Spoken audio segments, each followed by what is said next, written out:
On m'a demandé de vous parler un petit peu de l'histoire de la mondialisation, donc mettre en perspective la situation actuelle d'une mondialisation qui semble s'étendre à absolument tous les domaines de la vie économique et même au-delà de la vie économique.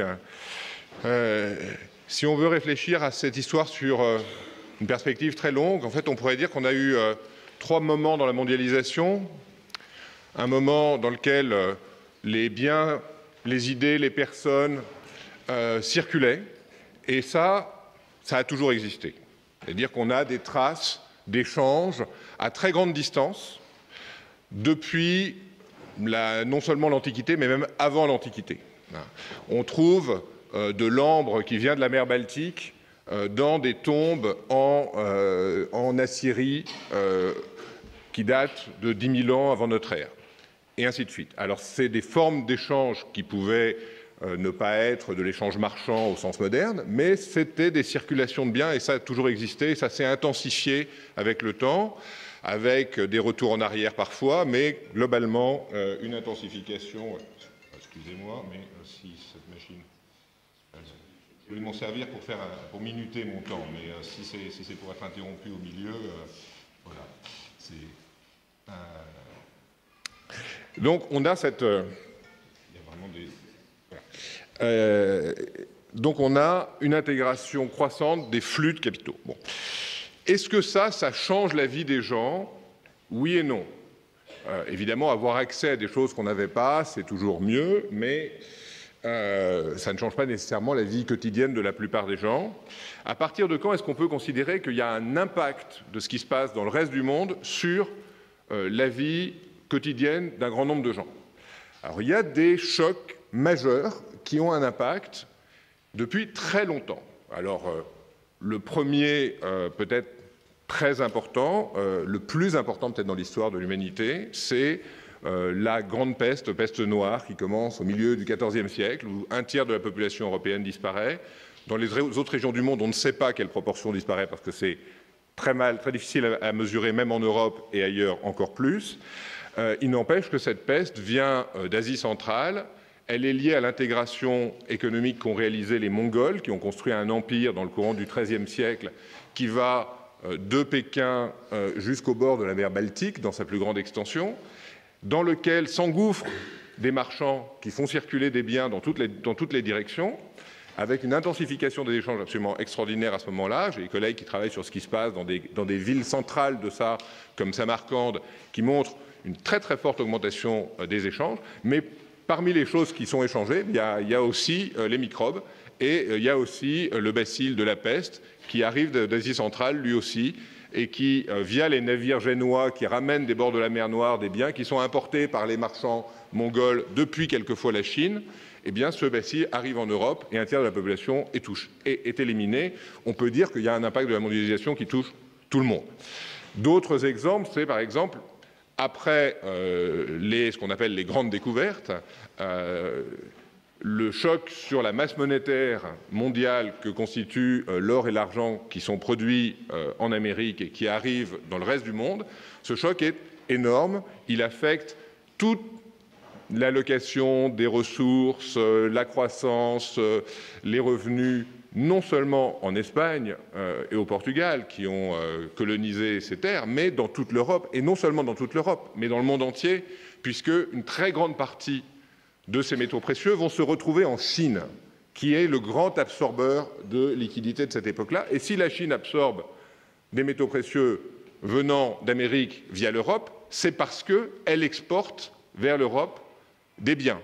Et il y a un développement des échanges transcontinentaux à cette époque-là qui est facilité par ce type de choses. Donc on a une transformation économique à l'échelle mondiale qui affecte des millions de personnes, qui a lieu dès le XVIe, le XVIIe siècle, après ce cas de la peste noire. Donc on a quelque chose qui dure depuis très longtemps. Alors pourtant, quand on raconte l'histoire de la mondialisation, généralement, et je vais d'ailleurs me concentrer là-dessus, on se concentre d'abord sur la première mondialisation, telle qu'elle a été appelée notamment par Susan Berger, c'est-à-dire la mondialisation du XIXe siècle.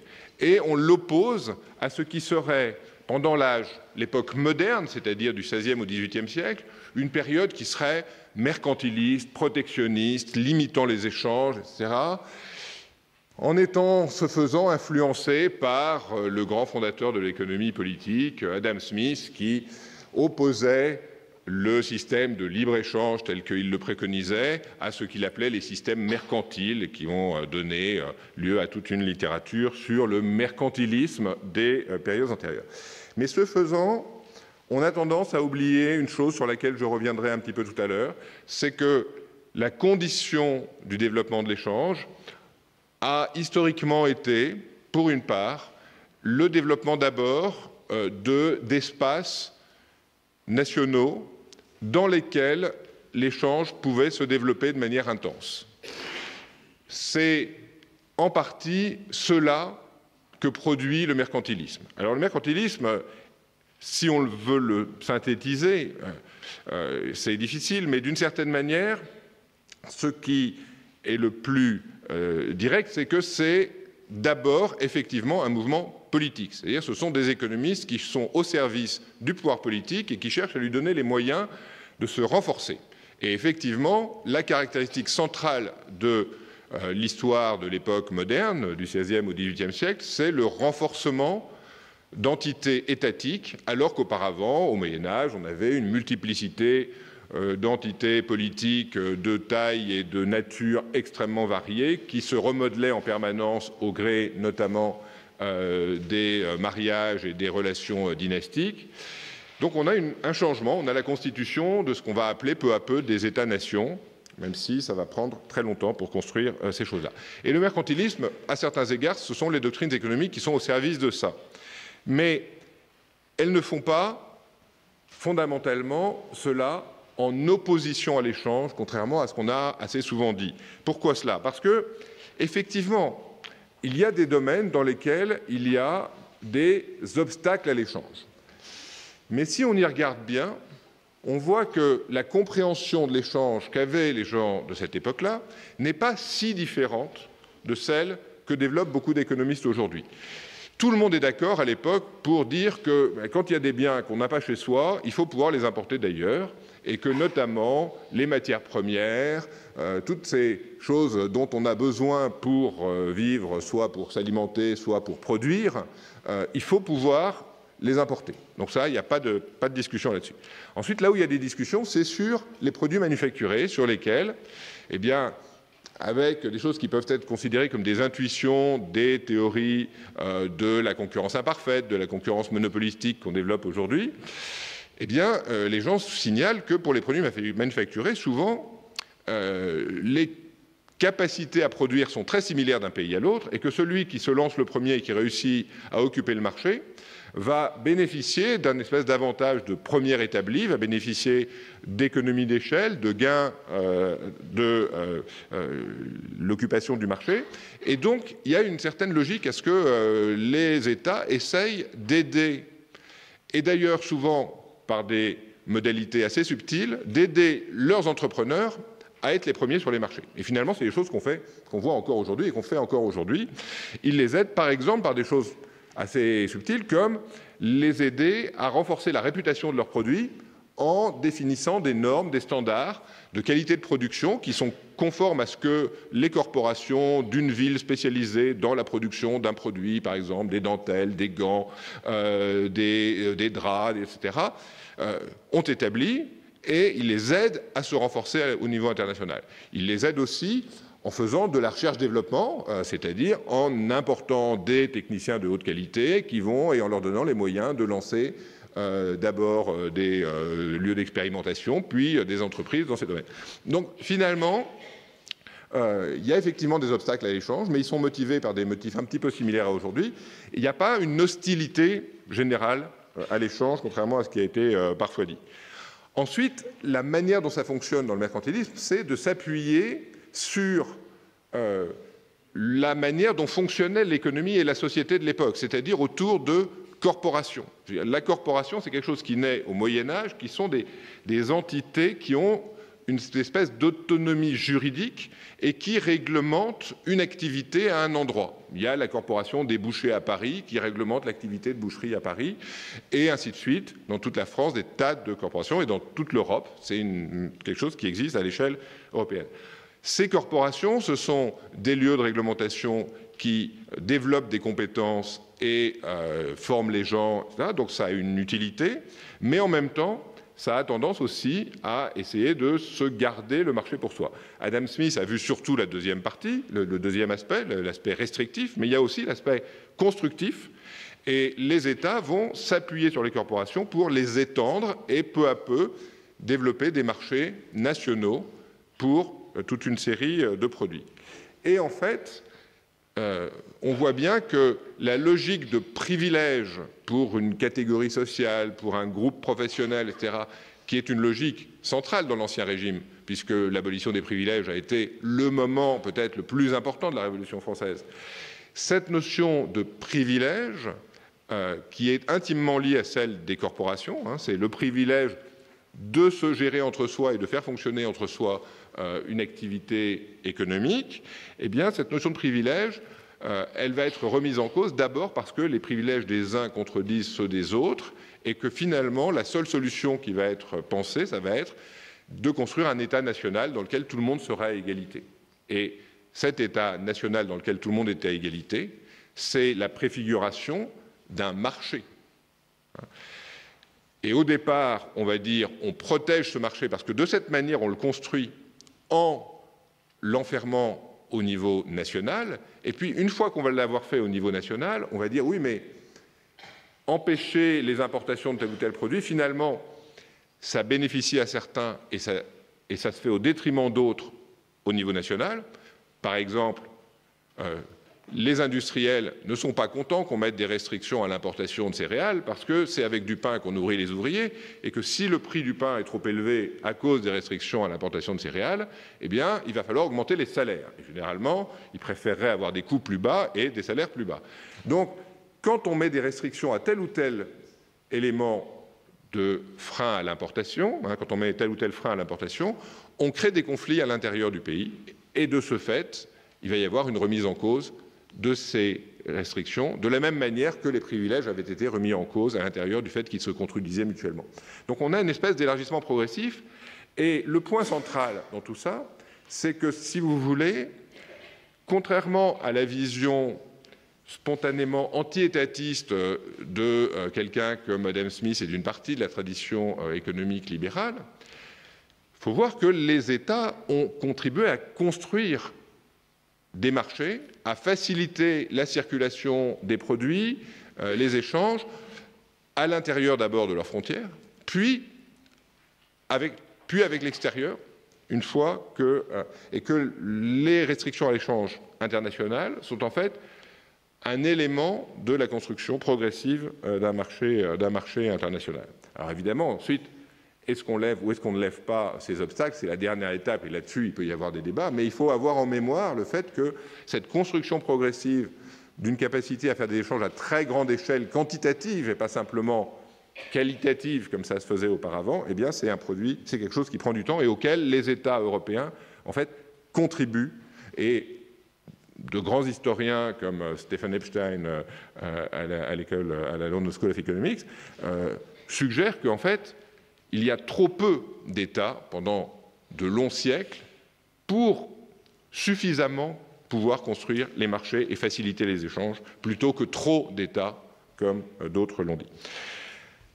On arrive ainsi au XIXe siècle où on a effectivement des États qui sont construits, dans lesquels les circulations se font très très bien, et qui échangent entre eux de plus en plus, et c'est ce qu'on appelle la première mondialisation. Alors cette première mondialisation, de fait, elle va atteindre un niveau assez remarquable, du moins pour la partie du monde où nous sommes et sur laquelle s'écrit l'histoire en général, qui est l'Europe. La première mondialisation, c'est une mondialisation autour de l'Europe, construite par l'Europe et largement construite pour l'Europe. Alors, quelques faits pour avoir les ordres de grandeur en tête. Le commerce en Europe est multiplié par 25 pendant le XIXe siècle, alors que le commerce mondial est multiplié par 25, alors que la production mondiale est à peu près multipliée par 2, 2,5. Ce qui veut dire que le ratio, la part du commerce dans la production mondiale passe de 3 à 30%. C'est vraiment un changement quantitatif tellement important que c'est un changement de nature. Ça, c'est pour le commerce. Alors ce commerce, de fait, il est très centré sur l'Europe. Et évidemment, selon la manière dont on compte le commerce intra-européen ou pas, on a quelque chose qui varie beaucoup, puisque à la fin de la période, 40% du commerce a encore lieu au sein de l'Europe, et en début de période, c'est même encore plus. Mais si on regarde les échanges avec le reste du monde, même si on éliminait les échanges intra-européens, l'Europe représente encore la moitié de la totalité des échanges qui se font dans le reste du monde. Et si on inclut les échanges européens, l'Europe représente de l'ordre de 80% de l'ensemble des échanges mondiaux. Donc les échanges internationaux sont centrés sur l'Europe. Ils sont centrés sur l'Europe et de fait, ils conduisent à une spécialisation extrêmement forte. Les pays européens, de manière mais presque exclusive, importent des produits alimentaires bruts et des produits miniers et des matières premières pour l'industrie. Et ça, c'est de l'ordre de 85% de leurs importations. Donc c'est vraiment, ils n'importent que ça. Et ils n'exportent que des produits manufacturés. 80, 90, 95% de leurs exportations sont des produits manufacturés. Donc il y a une spécialisation complète de l'Europe et en fait une spécialisation également très très forte des autres régions du monde, notamment des pays de peuplement européen, c'est-à-dire l'essentiel des Amériques, l'Australie, l'Afrique du Sud, régions dans lesquelles la population d'origine européenne est dominante, et régions dans lesquelles, pour des raisons multiples, il y a beaucoup d'espaces, de terres disponibles qui vont être mis en travail par les Européens et qui vont exporter massivement ces produits vers l'Europe en échange de produits manufacturés. Donc on a vraiment une spécialisation des continents, avec l'exception pas négligeable et qu'une histoire plus approfondie examinera évidemment beaucoup plus en détail, sur les grandes zones qui sont peuplées et qui existent, mais pour lesquelles il n'y a pas de transformation radicale de leur économie, qui sont toute la partie de l'Asie la plus peuplée, dans laquelle il y a les 3/4 de l'humanité, mais où les transformations économiques sont beaucoup moins fortes à ce moment-là qu'en Europe. Voilà pour le commerce. Il y a des migrations massives. En gros, il y a 45 millions de personnes qui quittent l'Europe au XIXe siècle pour aller s'installer dans toutes les régions dont je viens de parler. Les autres migrations internationales pendant cette période, qui sont moins bien connues, sont chiffrées autour de 10 millions de personnes. Donc on voit là aussi que c'est l'Europe qui est absolument centrale dans ce processus.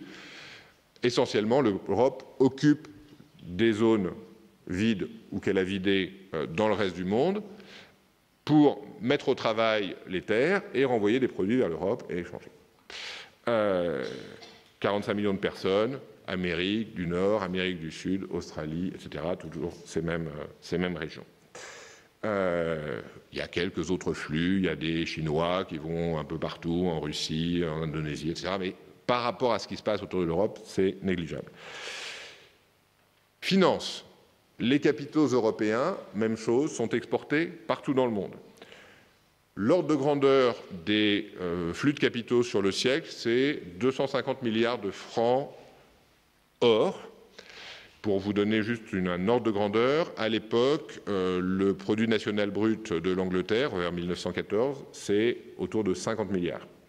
Donc le montant des capitaux exportés est beaucoup plus important, et les pays exportateurs de ces capitaux, ce sont essentiellement l'Angleterre qui représente presque la moitié du total à elle seule, la France qui représente à peu près la moitié de ce qui reste, et ensuite la Belgique et tardivement l'Allemagne, les États-Unis deviennent exportateurs de capitaux, mais alors c'est une activité qui est encore plus concentrée que les migrations et que le commerce. C'est vraiment, là pour le coup, c'est même pas l'Europe, c'est 3 pays européens qui représentent l'essentiel des exportations de capitaux et qui exportent des quantités de capitaux considérables, puisque vous voyez, l'Angleterre a comme stock de capitaux exportés et donc qui lui rapporte de l'argent en 1914, 2 fois son produit intérieur brut, ce qui veut dire que le revenu de ces capitaux, qui est de l'ordre de 5% par an, représente de l'ordre de 10%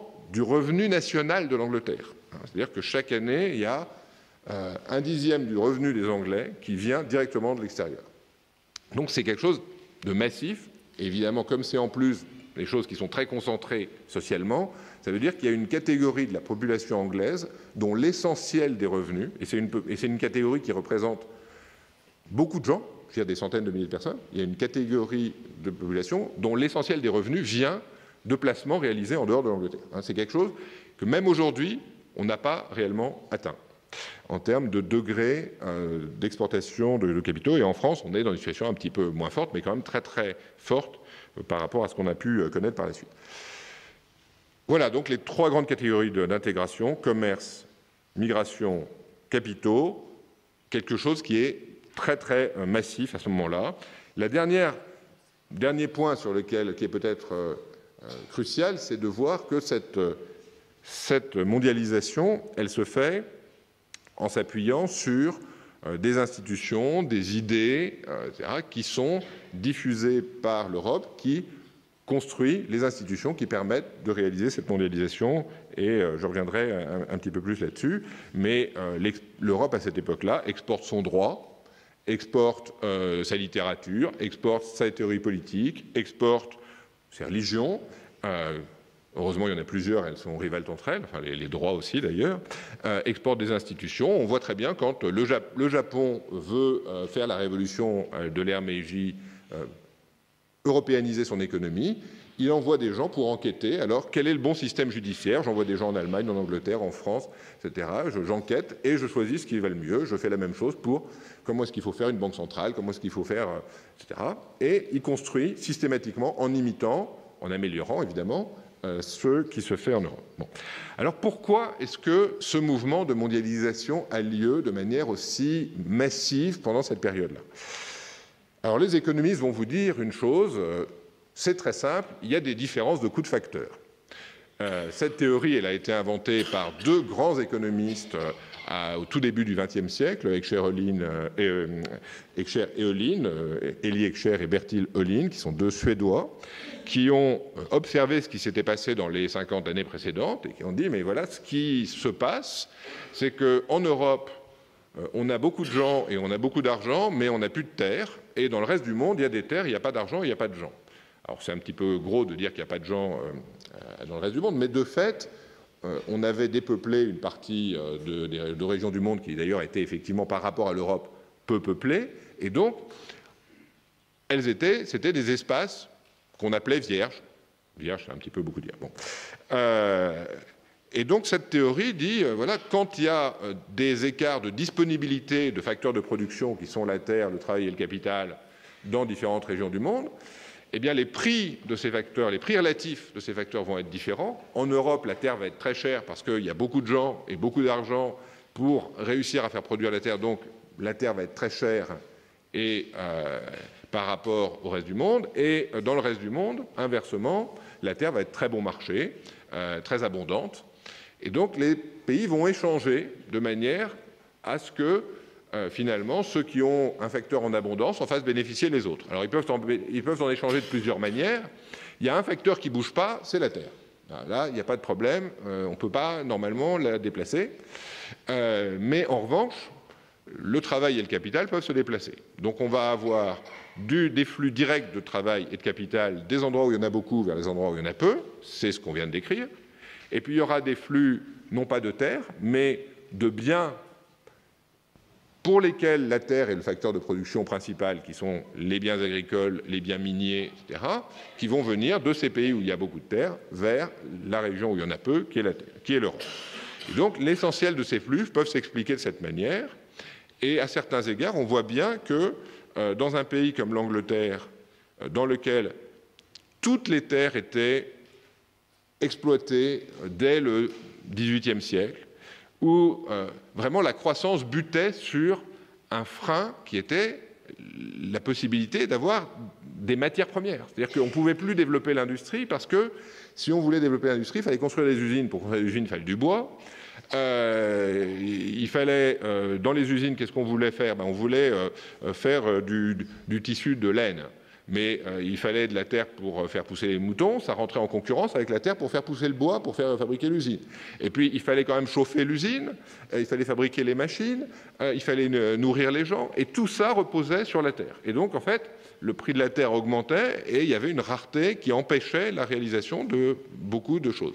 Alors que à partir du 19e siècle, cette contrainte est supprimée puisque on va importer l'alimentation. En 1914, la moitié de l'alimentation anglaise est importée.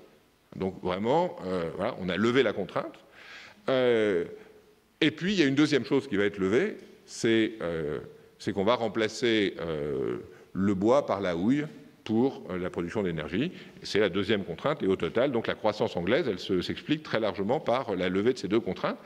Et la première chose, c'est effectivement la fin de la contrainte sur la limitation de la terre. Donc, l'internationalisation est une condition sine qua non de la croissance économique de l'Europe. Ce n'est pas simplement un élément sympathique, utile, permettant de gagner un peu plus, etc. C'est une condition sine qua non de la croissance européenne. Alors ça, c'est l'explication économique dominante. Ensuite, il y a des tas de choses qui vont autour. Il y a les idées. Le libéralisme, on a baissé les barrières douanières, etc. Bon, donc, le récit habituel, c'est que l'Angleterre se bat seule contre tous pour faire baisser les barrières douanières. Bon, la réalité, c'est que tous les pays les baissent à peu près en même temps dans les années 1830-1840, et l'Angleterre pas plus que les autres. Et on arrive à des niveaux de protection extrêmement faibles. Donc, effectivement, les biens peuvent circuler facilement. Il y a des causes technologiques. Évidemment, on invente plein de choses qui vont faciliter les circulations. Les navires à vapeur vont permettre de faire baisser très massivement le prix des voyages transatlantiques. Et comme beaucoup des importations viennent d'Amérique, c'est important. Le câble télégraphique va permettre de faire circuler l'information à l'échelle du monde. Les premiers sont posés dans les années 1850. Ça commence à fonctionner à l'échelle internationale dans les années 1870 réellement. On construit des chemins de fer à l'échelle mondiale. Alors c'est une technologie qui date de la première moitié du 19e siècle, mais les réseaux transcontinentaux de chemins de fer sont construits pendant le dernier tiers du 19e siècle et ils vont permettre à l'échelle de continents ou de sous-continents comme l'Australie, comme les États-Unis, etc., d'amener les productions agricoles, les productions minières vers les grands ports, d'où elles pourront être exportées vers l'Europe.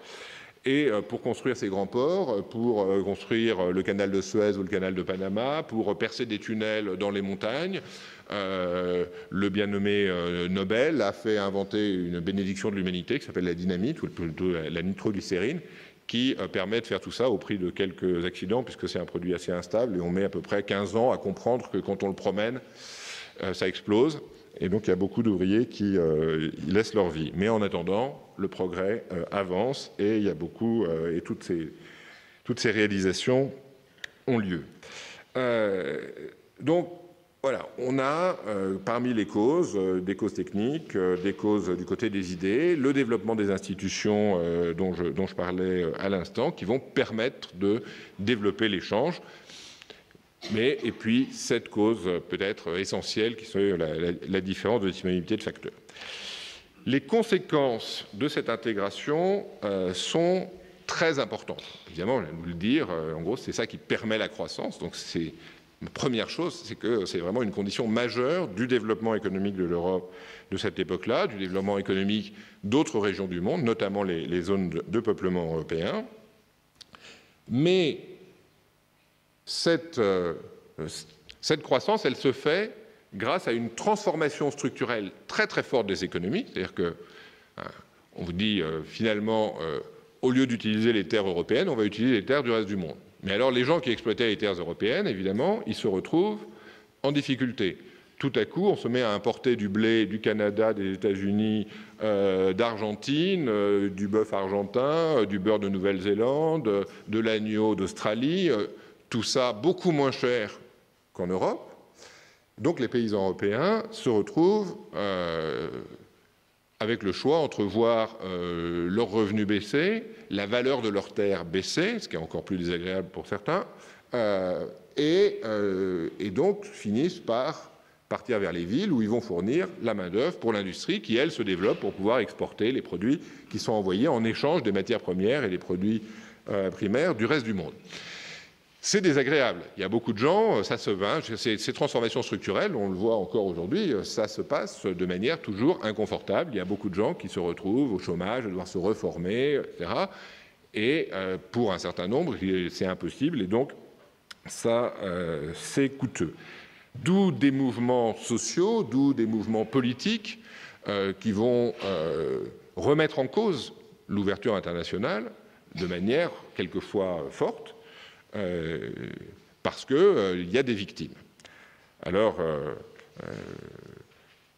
en théorie, on pourrait, comme le commerce permet l'accroissement des revenus, dans une certaine mesure, est une condition du développement économique, on pourrait très bien dire, voilà, les gagnants sont plus nombreux que les perdants, donc les gagnants vont compenser les perdants et tout va aller bien. Mais en pratique, ça ne se passe pas comme ça. Ça ne se passe pas comme ça parce que ça impliquerait de faire payer pas mal d'impôts aux gagnants qui considèrent que ce n'est pas du tout grâce aux perdants qu'ils gagnent, mais c'est grâce à leur talent.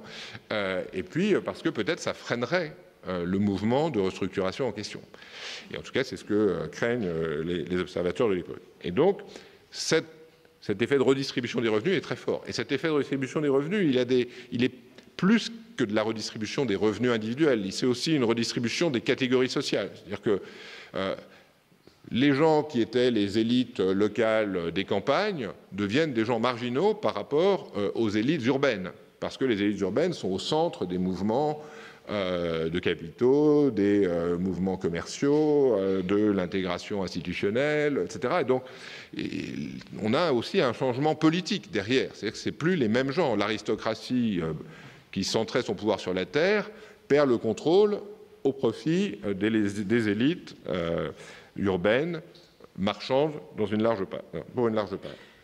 Il y a aussi une redistribution des pouvoirs à l'échelle internationale parce que les pays qui bénéficient réellement, qui savent prendre le train de cette intégration internationale, qui savent non seulement prendre le train, mais qui savent l'organiser et qui donc en tirent des bénéfices importants.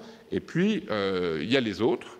Il y a ceux qui sont partis les premiers et qui ont tiré beaucoup de bénéfices. Il y a ceux qui essayent de les rejoindre et qui quelquefois trouvent les places prises, et finalement la liberté d'entreprendre proclamée, pas forcément si pratiquée par ceux qui la proclament eux-mêmes, d'où ce qui va se produire à partir de l'extrême fin du XIXe siècle, etc., une remise en cause de la mondialisation, qui va aller même jusqu'à une destruction d'une partie de cette mondialisation, dans ce que Churchill a appelé la guerre de 30 ans, la deuxième guerre de 30 ans européenne, 1914-1945. Il y a un certain nombre de gens à ce moment-là qui remettent en cause la mondialisation comme étant à l'origine de graves dysfonctionnements dans l'économie et la société. La première, c'est les inégalités à la fois entre groupes sociaux, les paysans versus les industriels, les campagnes versus les villes, mais aussi les inégalités entre riches et pauvres, qui, semble-t-il, augmentent pendant cette période-là, même si c'est assez compliqué de le vérifier aujourd'hui. Donc, remise en cause au nom des inégalités internes à chaque pays, avec des partis politiques qui se créent dans ce sens-là. Alors, il y a les partis de gauche qui se créent au nom de la protection des inégalités contre les travailleurs, qui sont toujours des inégalités de niveau de revenu ou de classe sociale. Et puis, il y a des partis, au contraire, conservateurs qui qui prétendent restaurer une société dans laquelle les campagnes, les pouvoirs traditionnels, les paysans sont au cœur de la société, à l'inverse des parvenus du commerce, de l'industrie, etc. Et ça a lieu partout. Ça a lieu même en Angleterre, où pourtant l'agriculture est marginalisée depuis longtemps, mais ça a lieu en France, ça a lieu en Allemagne, ça a lieu en Pologne. Et en fait, plus on va à l'est de l'Europe, plus la remise en cause est forte. Ça a lieu aussi dans une partie des pays comme les États-Unis, dans lesquels plus il y a d'immigrants, plus les gens qui sont là ont peur d'être remis en cause dans leur niveau de revenu par la multiplication, par l'importance de l'immigration. Et donc on va avoir peu à peu des remises en cause politiques qui vont restreindre la circulation des biens, protectionnisme qui redémarre à l'extrême fin du XIXe siècle et qui va se renforcer dans différentes régions du monde pendant la première moitié du XXe siècle, contrôle des migrations dans un certain nombre de régions. On invente des choses comme les papiers d'identité, ça n'existait pas. Je veux dire, en 1850, vous voyagez, c'est tout. Il n'y avait pas de contrôle, vous vous déplaciez. Il n'y avait personne pour vous empêcher d'aller dans un pays ou dans un autre. Bon. À la fin du XIXe siècle, on invente tous ces contrôles pour pouvoir vérifier et pouvoir choisir si on laisse entrer ou pas les gens. Certaines régions aussi, si on les laisse sortir. Bon. Et puis, on va inventer aussi le contrôle des capitaux dans l'entre-deux-guerres. La deuxième... donc, une remise en cause d'abord au nom des redistributions de revenus qui ont lieu. Une deuxième remise en cause plus radicale au nom du fait que la mondialisation s'est faite d'une manière structurellement inégale, au sens où, et non pas à l'intérieur d'un pays, mais à l'échelle internationale. C'est-à-dire que des pays vont dire, mais en fait, la mondialisation, elle a été faite, comme d'ailleurs l'avait été faite l'intégration économique interne des États européens auparavant, elle a été faite par une construction institutionnelle choisie délibérément et produite par certains pays et même certaines catégories au sein de chaque pays. Et ça a des effets positifs sur d'autres gens éventuellement, mais c'est principalement à leur bénéfice. Et puis, il y a des victimes importantes. Alors évidemment, il y a la critique de la colonisation qui a lieu. La colonisation n'a pas des motivations seulement économiques et peut-être même pas principalement économiques, mais de fait, le contrôle d'un certain nombre de territoires permet à un certain nombre d'acteurs, à la fois les colons et des entreprises dans les pays colonisateurs, de gagner beaucoup d'argent. Et il y a des populations entières qui sont réduites à un statut de sujet sur des terres où ils étaient auparavant chez eux, si j'ose dire. Et donc, il va y avoir une remise en cause progressive de la colonisation. La première chose qu'il faut lire là-dessus, c'est le roman Max Havelaar, 1860, fait par un ancien fonctionnaire hollandais à Malacca et qui raconte ce que c'est au quotidien que la colonisation hollandaise en Indonésie. Mais voilà, donc c'est une remise en cause très très générale. La remise en cause de la colonisation, c'est vraiment une remise en cause du fait que la construction des marchés internationaux n'est pas la construction d'un marché neutre, comme les économistes voudraient le dire, mais la construction de quelque chose qui est en fait orienté et hiérarchisé, et que cette hiérarchie s'impose à tout le monde et que les nouveaux venus, en fait, ont le plus grand mal à s'intégrer dans cette hiérarchie. Et puis, la dernière remise en cause, ça va être la crise de 29. Ce serait l'occasion d'un exposé supplémentaire. La crise de 29 qui touche le monde entier, qui affecte en particulier tous les pays exportateurs de matières premières et de produits primaires vers le reste du monde. Tous ces pays vont s'interroger sur le fait que cette crise résulte en partie de la mondialisation, d'une mondialisation qui les a réduits, notamment à travers la dépendance financière, à une situation marginale et à une incapacité à maîtriser leur propre destin, et qui vont donc remettre en cause cette mondialisation.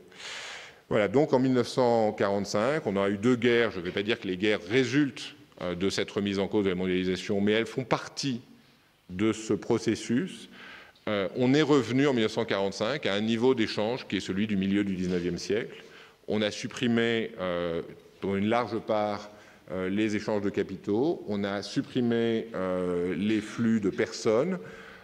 On est dans une situation où on a essentiellement détruit la première mondialisation, et on a aussi passé 30 ans sans croissance économique, puisque essentiellement le niveau de revenu en 1945, c'est à peu près le même qu'en 1914 pas plus, à l'échelle de l'Europe et à peine plus à l'échelle mondiale.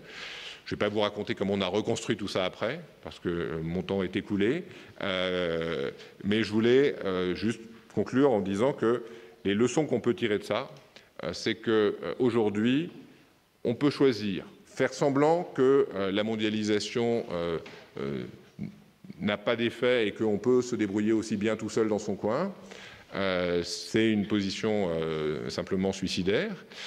On peut essayer d'y participer en sachant que le jeu est construit par d'autres et qu'on doit s'adapter, même si on trouve ça injuste.